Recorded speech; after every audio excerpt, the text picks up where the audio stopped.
As I wait for the bus, I take out my house keys.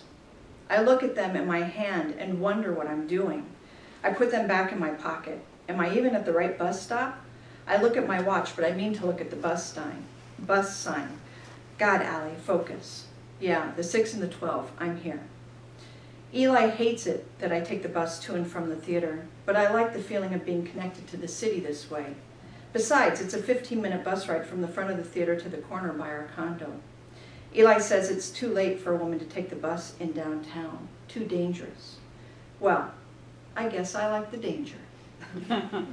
It's cool tonight and I'm badly underdressed. Thankfully, I don't wait long for the bus to pull up to the curb. I see myself in the glass of the door. I always think of myself as the younger Allison Bouchard, the one Jude knew. I look older than I think of myself to be. Middle-aged, but I feel young. Middle class, but Eli's rich. Middle American, but I take the bus at midnight. And now I see the weird cowlick the headset left at the back of my head.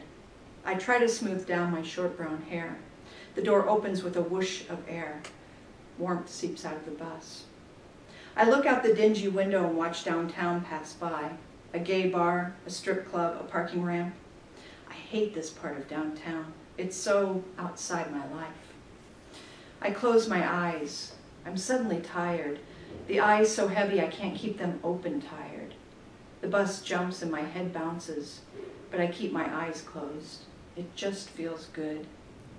She's dead, honey. Dead. Jude has felt dead to me for a long time, but now she feels more alive than ever. It's like the memory of her settled inside me, tucked safely between my spleen and stomach. But now that memory is dislodged and creeps up into my chest like a pill that won't go down.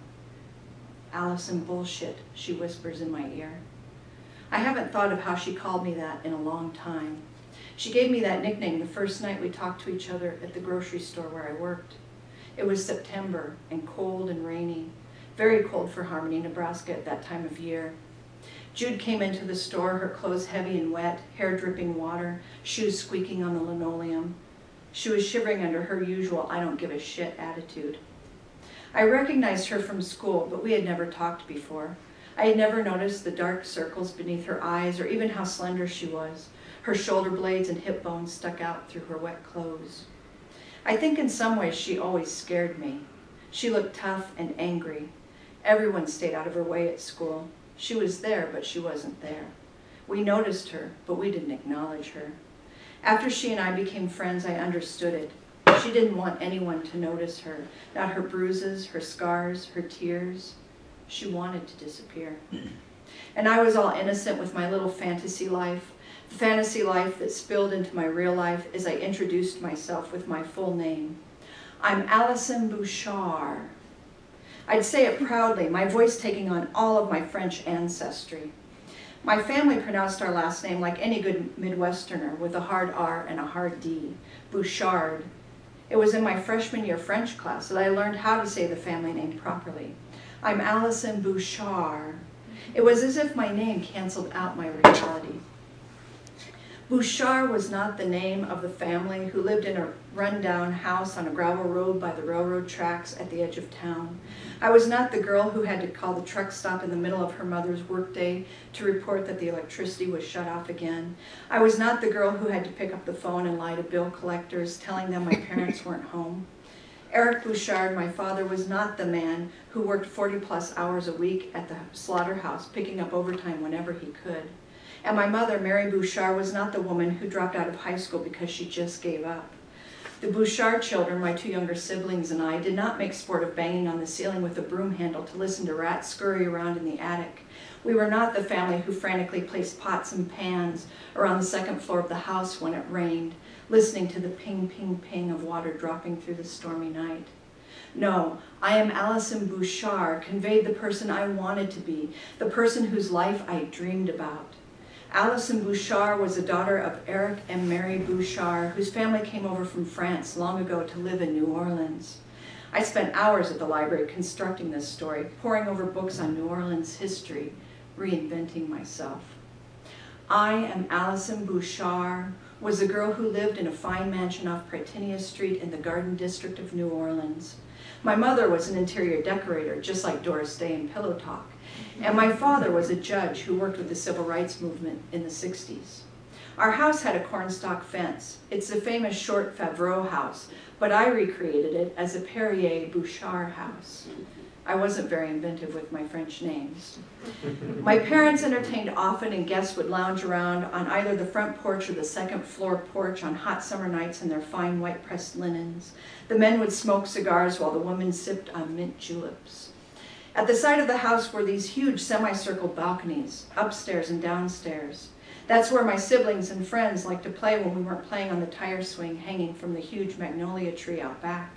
The house had 500 bedrooms, a random number, and 31 bathrooms, because I was born on the 31st. Every day my father would walk me to the private school I attended just 3 blocks from home. Then he would walk 1 more block to catch the St. Charles streetcar to go to work at the U.S. District Courthouse, Eastern District of Louisiana. He was very much an Atticus Finch in his ethics as a lawyer. On Sunday mornings, my parents and all 4 of us kids would pile onto the St. Charles streetcar and take it all the way to Canal Street. We'd walk the length of the French Quarter along Bourbon Street, which, as an adult, I understood smelled of stale beer and fresh urine. Then we made a turn onto Orleans Avenue, walked past Tennessee Williams's former apartment, turned right on Royal Street, took a few steps to go down Pirates Alley where William Faulkner used to live, then walked through Jackson Square to cross Decatur and ended up at Café du Monde. I had a photocopied map of the French Quarter that I kept in a cardboard box beneath my bed. My family sat outside and listened to street musicians while we ate beignets. I imagine these to be like the funnel cakes at the state fair. Then we would walk over to the French market where my mother looked at linens and fabrics, my father searched for the best hot sauce, and us kids looked through stacks and stacks of t-shirts. The one memory that I convinced myself was true was one of Martin Luther King Jr. holding me in his arms as he talked with my father about Ruby Bridges and how she was one of the first black children to go to an all-white school. I vividly remembered how Dr. King smelled of sweet cologne and how he had the softest hands I'd ever felt in my life. My mother loved Dr. King too, but she liked to tell the story about how John F. Kennedy came to stay at our house while he was campaigning. Jackie Kennedy was impressed with our 2 kitchens, and she and Mom sat at the dining room table laughing themselves to tears. I created such a history, I had almost convinced myself that Eric and Mary Bouchard and their 3 children lived in the Garden District in a fine mansion built by their ancestors. The mansion had pillars and a massive front porch. There were magnolias in the yard and a sturdy cast iron fence in the back where morning glories bloomed like crazy. We were the Bouchard family of the Garden District of New Orleans. So on that rainy night in September, when Jude came into the grocery store, I introduced myself to her. "I'm Allison Bouchard," I said, just as I had a million times before. The corners of Jude's mouth twitched. She looked me in the eye for a moment, as if waiting for me to say more. My hand was suspended in front of her, waiting for her to shake it. Instead, she squinted and said, "Bullshit." Her eyes bore into me. I took a step back, at least I felt like I did, and looked at her, but she didn't blink. I fumbled with her change. The receipt tape ran out on my machine. Just a second. I opened the machine and pulled out the old roll. My hand shook as I tried to begin the new tape roll. I couldn't find the damn start. Everything was glued so well. "I'll get you that receipt." "Don't bother, Allison Bouchard." Her voice lilted on the last word, and I felt heat rise into my face. Who was I kidding? Jude saw right through me. I was a daughter of Eric Bouchard with a hard R and a hard D. The same Eric Bouchard who came home at night with pig blood dried to his boots, smelling of pig shit and hay. He was the man who steadied a shotgun on his shoulder, aiming for that spot between the pig's eyes. Deadshot Bouchard is what his coworkers called him, and he hated that. "It's my job," he'd whisper, nearly in tears at the dinner table. And after dinner, he'd open a beer and another and another and another. I think it was the only way he could forget.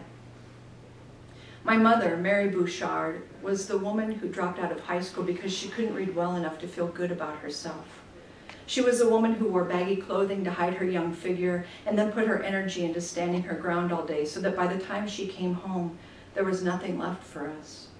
And me, Allison Bouchard, was a girl trapped in a small Nebraska town, turning over an occasional paycheck to her parents so they could pay rent on the crappy 3-bedroom house where she and her 2 siblings shared rooms.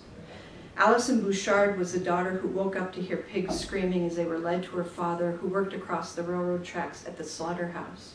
Bam, bam, bam. She heard the repetition of his daily existence. She dreamed about pigs squealing, falling in mud, their brains splattered next to them. I can still smell the yards across the track, the piss of fear and the shit of terror. But that was a long time ago, and Jude happened to me a long time ago. Hey, it's okay. Her voice was soft as she held my hand in her cold, dry hand. I don't need a receipt. Then she let go of my hand and I looked her dead in the eye. Surprisingly, she had kind eyes. Now the bus driver's voice rumbles through the scratchy PA system. 12th Street. I quickly pull the cord. I jump up and go to the doors at the back. The bus slows, then jerks. I fall forward and catch myself with one of the poles by the door. Do I have everything? Bag, gloves? The door opens and I step out. I pull my jacket up around my neck and attempt to break the chill. I go into the mini-mart. Before I know it, I'm staring at the frozen pot pies. Chicken pot pie, turkey pot pie, beef pot pie. I look at my watch, 11:45 p.m. I can't decide which pot pies to get. Pot pies, Jesus, how did it come to this? Okay, chicken for me, beef for Eli. I put them in my basket and then go to the back of the store for a half gallon of milk. That'll get us through. Hey, Allie! Softy, one of the techies, moves behind me. I don't know why they call her Softy. She's tattooed all down her arms, has a couple of piercings, that I know about anyway, and dreads. I don't even know her real name. Hey! I try to hide my pot pies from her and head toward the checkout line. Softy walks with me. Jessie was pissed about that third act tonight. She kind of laughs. Oh yeah, I feel myself blush. Dropped a cue, my bad. My bad? That sounded stupid coming from my mouth. My face burns hotter. Softy smiles. Yeah, well, it's good to know it happens to the old pros too. Ouch. Softy pays for her soda and pizza rolls. See you tomorrow. She winks and I feel myself blush again. That's $5.63, the clerk says. $1.20 pot pies and milk. Pathetic. I used to cook for Eli. He'd chop and I'd cook before I went to the theater, before he went to the orchestra. Then we'd come home and have dinner together. A nice dinner, at midnight or 1. We'd stay up till 3 and watch a movie. We haven't done that in a while. Fuck the bus. I'm walking home from here. Yeah, I know it's not the safest thing to walk along the park, but fuck it. I wear Jude's attitude and I feel like no one can touch me.